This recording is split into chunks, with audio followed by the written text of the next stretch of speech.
I'm also wearing a Phalanx rash guard. Do you like those rash guards? I like it. Good quality. Did you know that you can use coupon code HAPPYPILL, one word, to save $5 on your next Phalanx purchase? I did not know that. Now you know, and knowing is half the battle. The other half is violence. Yes, sir. Marcus, do you watch the Happy Pill? Yes, sir. Are you subscribed? I'm subscribed. Do you hit the like button on good videos? I hit the like button. Share it with your friends. Share with my friends. Check the video description for important information on the technique. Yes, sir. Yeah. Yes, sir. Yo, be like Marcus, like, share, subscribe. Peace. Right? This knee had a purpose. It's going to be connected. There's a reason for it. I got to understand this man's recoveries. So I'm going to put this knee line out here. I'm just going to use a very simple example. I see like this. I put the knee line out here, and now I've taken this hand out of the pocket early. Yeah, sit back on me in 2 seconds. 2 seconds. 2 seconds. Okay? Maybe I go like this, and now I start coming around this turn and I'm out here. They're going to shoulder roll on me. 2 seconds. 2 seconds. Okay? There's a reason that I'm yanking this out to drop this in the pocket, because I don't want him shoulder rolling. I also want to give so much heavy pressure that I'm pressing into this hip, because if I'm over here, he's gonna, if let's say he can Granby roll on me or shoulder roll, he's gonna clear the rear deltoid with the back line, and now you're gonna be like this, getting thrown forward. So there's very specific in what I'm doing, right? My knee lines are not just dropping; they're very specific. I can't go through the whole series on it. You guys like. You know, there's reasons why my hand was here, and like why this kneecap is so tight that in case he backs up on me, I'm here driving forward to take command of that center pocket again, because I want to fight for that position of that hip. So there's reason that now you got this gap out here, you're not tight here, you're not here, you're taking this hand out, and now I'm just telling you, like, because I just pointed out to somebody, your knee lines were off, everything, like, you're drilling. Why aren't you drilling perfection? The guy's on the bottom, like, so you're going to drill sloppy? It's going to be even worse when you go live. Just one thing really quick. I see this when people are coming all around the turn. Like, they come all around the turn like this, and then they get here, right? And then all of a sudden, something's different over here, right? Remember I started like this? Why am I not returning like this? Because I maybe want to go guillotining, dorsing, Olympic rolling, like maybe I get back to this spot and he's trying to hit a duck under a tripod on me, and I'm yanking down and ripping at him so that he gets back on his knees, right? The reason I bring it up, I've gone this whole rotation around the turn. I'm like this now. And then I see some people going, why am I like this? I just went around this circle. I'm like this now? No, I just go back to the same spot. Because at this point, if I'm going to go north-south and I'm going to I'm like off. I have no protection on the inside. My knee line's on this side of the line. I'm on this, like, you're going to tell me now you're going to control this guy? You're not controlling anybody, okay? So if he was sitting on this back quadrant right here, and I decided now to make a transfer to this top for whatever reason. I see an opportunity to get to this neck. I'm deciding that, like, no. I just don't feel comfortable. Maybe I want to go back into my dorsals. Maybe I want to attack that neck. Whatever. There's a lot of reads of why you're doing what you're doing. But if I'm making this decision to drop, then why am I not returning to the same spot I was on the other side? Right? And meaning this. Why am I going like this and then going like this, and my head's up here like this? My head was dropping, and this hand, remember the U package? We talk about this U and the strength and the dynamics of the muscles and why I do what I do. I'm like this, and now I've made this drop. These hands come as a package. I want to be in the fight, ready to drag. These are the sweet spots of the strength. So if I'm going to come around, this hand's coming with me because I'm dropping and rip out again up here. So I'm coming as a package. I'm like this, and now I've decided to back step. My headline is coming behind this deltoid anyway, because if I'm going to Olympic roll or attack dorsals or any forms of anacondas, I still got to be. I was here on this back quadrant. This is worthless real estate. I'm sitting here with no heaviness to this. No, I'm not even ready to counter anything, right? And now if I'm over here on this back quadrant, I'm not going to sit here. I'm going to go, okay, so I'm going to go back to this quadrant, and I'm going to attack this angle here. So now I'm like this, and I'm going, okay, so I'm going to spin and drop, and now I'm attacking this elbow and pulling it out. Maybe I open up this pocket so aggressively that I flip back in and come back again this way to attack in this way and go head and arm. You can play it any way, but you got to play perfection where your knees drop, and you have to have a real idea when you're going through this. I'm asking you to warm up. I'm asking you to go step by step by step and understand every position. But if you're going like this whole turn and you're coming like, then you don't understand this angle. You shouldn't even get there. You should stay on the other side. Okay, so let's do it again. I just need one hook. Okay, if you can get one hook, I'll give you the advantage, and then you reset. Top player goes down, bottom player comes up. Bottom player, do not let that hook in. Top player, I allow you to put your hands together and you start in the scrimmage from here. Okay? All you have to do is get one hook in. I'm not asking for two. Bottom player, do not let it shoulder roll. And I said this yesterday to the people that I was running a drill. Don't worry so much about winning and losing. Okay? There's a difference between winning and success in drilling. And that's what I mean by it. It's like, this person will like do everything possible not to get into the deep end of the water, right? Like really like challenge themselves where they're like, no, you put your knee in and I want it the worst possible scenario and I got to get out.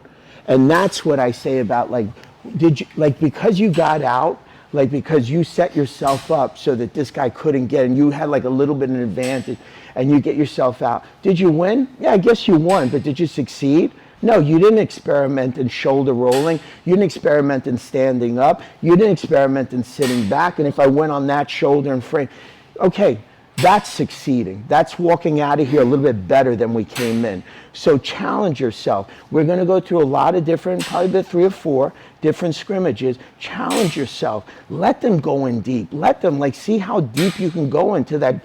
You know, like stop swimming in the shallow end of the pool. Get in the deep end, man. Come on, let's learn how to swim. So let's partner up. One player down, one player up. We're scrimmaging. You're the Phalanx. You get a grip on a hand. Top player, onus is on you not to go down. I do not care if you recover. I do not care about that. Bottom player's got to score. Okay, whether he reverses, attacks this leg, I do not care. If you're playing a bracket that doesn't allow reaping, pay attention to your rule set. If you're not, then you can reap. Okay, but you're starting here. Full X, I got a shelf. This top player should not go down. You're in this position, I'll tell you the scenario. You are up, whether advantages, points, winning the match, I don't care what it is. You're up. This guy's got to get you down, and he's got to get up. And his coach is going to be screaming for you. I'll be screaming for both sides. So that I want you to succeed. I want you to succeed. So top player, onus is on him. Right now, he's winning. Right? Bottom player, onus is on him to get him down and get up or submit him. You are in dire straits. You have a great position right now. You're in a full X with a grab and a full lock. I will tell you, yesterday I ran through scrimmage. The bottom player with this set was having almost no success. You got to improve that. Like, okay, so let's partner up. Let's do it. I have one hook. I'm like this. I will let you put your hands together either way. I will let you put your hands together in a quarter Nelson. I know you're going to get over. I know you're going to bring them over. I'll let you put your hands together in a body lock on top with one hook. You need your second hook. What you want, I'm not even going to make a recommendation up here. I let you have one hook. Bottom player, if you want to sit here forever, you sit here. Okay? I would like you to escape. But top player, he's got to get his second hook in. Second hook does not mean this. Go over. Where I'm sitting here with this foot. That's not second hook. Second hook has to sit in the middle pocket. You got to see it at ADCC. They were not giving anything unless those hooks were sitting in the center line. So bottom player, even if he throws this hook in, get you back to the mat. Get you back to the mat. Top player's got to pull him back, recover the bottom leg. We're going through all these different things, right? So both sides. Okay, you have 4 cycles on that, right? Because I started with one hook here. I started with one hook here. Bottom player, he's going to start the same cycle. 1 for 1 though. Okay, so we have 4 cycles to go. One hook here. Next time, he does one hook on right side, other side, okay? I'm giving this guy great opportunity because he's got a quarter Nelson when he brings you over, hypothetically. You're like this. And now you're sitting on this quarter Nelson and I'm blading. Make sure if you're going to do it, you know what, I'm not going to tell you because if I give you hints, then people are going to succeed. I'm just telling you, do whatever you want to do. We're going to scrimmage. Let's do it. Right? What is it really? Right? going backwards. Right? You know what a body lock is for? Really what a body lock is for? Is so that I stop the rotations of the hips. That's really what it is. Because I would love to be able to body lock him, right? Be able to, if I could, capture underneath his hamstring or his calf, and that'll prevent them from doing BJJ 101 escape, basically, which is put your back to the mat and reface me to recover your knee lines. So what I'm doing in this form, there's several different locks you can do down here to stop it. But if I body lock, now it frees my hands up to get vicious up here because I'm stopping the rotations down low. The reason I bring it up, is that I see a lot of people here, right? And the guy's trying to choke them. And they're like this, forget about body locking. Legs are inside, and like this, legs on the outside, right? And they're like this. And they're trying to choke them, and they're doing all these things and pushing with his leg like this. I mean, this throws in now, throw it in. And now he's going to start the process of body locking or affecting me down here. It could be different winds. It can be this one. He throws this, putting me to feet. Put this one over, lock me under the calf this way, and now I can rotate my hips again. Now he can abandon this wrist ride and start getting to my face with me. Now I can't turn my hips, and now he's freed up his hands on top of me. And now this is going to get ugly. So the reason I bring it up is, you know, people go, oh man, how do you get out of that? Well, how about you fix that one little thing first before we even get to a body lock and how to escape? Like, so I've given you your 2 minutes, your 2 minutes are up. So go back down, right? Half guard. Yeah, this is the last one I'm going to go over. Only reason I want this because so many of, there's two things that we have to scrimmage a lot more because there's a portion of America that still plays deep half guard all the time. And there's a portion of America that plays closed guard all the time because they play an old school style of the game that they translated over gi and they never went into like attacking legs and inverting and all these stuff. So they play that style of game. So we have to anticipate that style of game. So let's just do half guard, okay? This is what I'm asking, okay? I'm asking bottom player to have good sets. If you want to talk about deep end of the water, right? Deep end of the water becomes this. If I have my leg back, right, and cross face, there's a high probability that I can drop my skull, get under his throat, recover my arm. Deep end of the water, and I'm going to go extreme. I let him have this. I let him have the leg, right? My hands are on the far side. Can I get out? I don't know if I can get out, but I know hell's assured I'm going to fight like a madman not to go over. Because if the match is on the line, he's going to do everything. I got to start going to wizard. He's going to be going to dogfight. I may have to go to a quarter Nelson, lay on this shoulder. So many things, but I got to beg you, do not go over, do not go over. Bottom player, the onus is on him to get you over. I've given you everything. I've gone into the deepest part of the water. I've given you everything. Now, if you're not ready for that, let's start a little bit back. Let's have a cross face. Start seeing how deep you can get. And that was the reason I described that earlier about winning and succeeding in here. We really want success because we leave, and then over a course it builds, and then we win. But I don't care about you winning this one battle. It's about you getting better. So bottom player's got a lot to do, right? He's got to figure out how he can kick this leg out. He's got to figure out how he can cross face. He's got to set his head. He's got to figure out how he's get under the throat line, how he can recover this arm. Do I have to go to wizard? Is he coming up to a dog fight? Do I have to counter the dog fight? A lot going on here. A lot going on here. Bottom player's got to think.